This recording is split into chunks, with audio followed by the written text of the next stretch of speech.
Hello everyone, 2026 সালের HSC পরীক্ষার পেছানোর সর্বশেষ আপডেট নিয়ে আজকের এই ভিডিওটি। বর্তমান পরিস্থিতি, ত্রয়োদশ জাতীয় সংসদ নির্বাচনের কারণে পরীক্ষা শুরু হবে কিনা তাও অনিশ্চিত। শিক্ষার্থী ও অভিভাবকরা পরীক্ষা সূচি নিয়ে বিভ্রান্ত।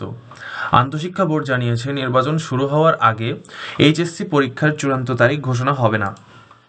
পরীক্ষা কার্যক্রমের প্রস্তুতি, এসএসসি ও সমমানের পরীক্ষা প্রশ্নপত্র ও কাগজপত্র মুদ্রণের কাজ চলছে। নির্বাচন শেষ না হওয়া পর্যন্ত পরীক্ষা কার্যক্রম শুরু হবে না। পরীক্ষা সূচি ও ফর্ম পূরণ, এসএসসি পরীক্ষা এপ্রিলের শেষ সপ্তাহে শুরু হবে। এইচএসসি পরীক্ষা জুনের শেষ সপ্তাহে অনুষ্ঠিত হবে।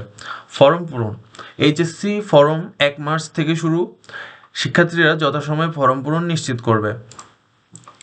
পরীক্ষা সময়সূচি বিলম্বের কারণ, প্রতি বছর ফেব্রুয়ারিতে হয় এসএসসি পরীক্ষা, এপ্রিলে হয় এইচএসসি পরীক্ষা, কিন্তু গত করোনা মহামারীর কারণে এবং অন্যান্য পরিস্থিতির কারণে সময়সূচি বজায় রাখা সম্ভব হয়নি, একটু বিলম্ব হয়েছে। এই কারণে এবছর জাতীয় নির্বাচন ও পবিত্র রমজান মাসের বিষয়টি সময়সূচিতে বিবেচনায় নেওয়া হয়েছে।